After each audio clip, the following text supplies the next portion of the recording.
പ്രിയപ്പെട്ട സഹോദരങ്ങളെ, റസൂലുള്ളാഹി തങ്ങൾ പറയുകയാണ്, മൻ അറാദ അയ്യമൂത ബിൽ മദീന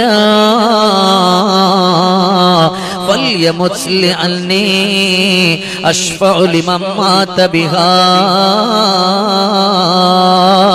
ഏതെങ്കിലും ഒരു പെങ്ങളോ ഒരു ഉപ്പയോ ഒരു സഹോദരനോ റസൂലുള്ള കിടക്കുന്ന പരിശുദ്ധമായ മദീനയിൽ മരിക്കാനൊന്ന് കൊതിച്ചു പോയാൽ, ഒന്ന് ആഗ്രഹിച്ചു പോയാൽ, അല്ലാഹുവിന്റെ റസൂൽ പറയുന്നു, ലിഅന്നി അശ്ഫഉ ലിമൻ മാത ബിഹാ.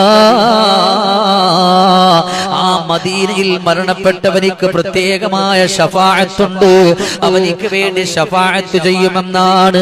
ആഗ്രഹമില്ലാതിരിക്കുമോ? എവിടെയാണ് കിടക്കുന്നത്?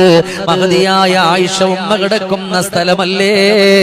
റസൂലുള്ളാഹിന്റെ മക്കൾ, അല്ലാഹുവിന്റെ റസൂലിന്റെ പ്രിയപ്പെട്ട മകൻ കിടക്കുന്ന, മകള് കിടക്കുന്ന പുണ്യഭൂമിയല്ലേ ജന്നത്തുൽ ബഖീഅ. അവിടെ ഒന്ന് കിടക്കാൻ ഭാഗ്യം കിട്ടിയാൽ റസൂലുള്ള പറയാ, ലിഅന്നി അശ്ഫഉ ലിമൻ മാത ബിഹാ. അവിടെ മരിക്കുന്നവരെ ഞാൻ ശഫാഅത്ത് ചെയ്യുന്നു.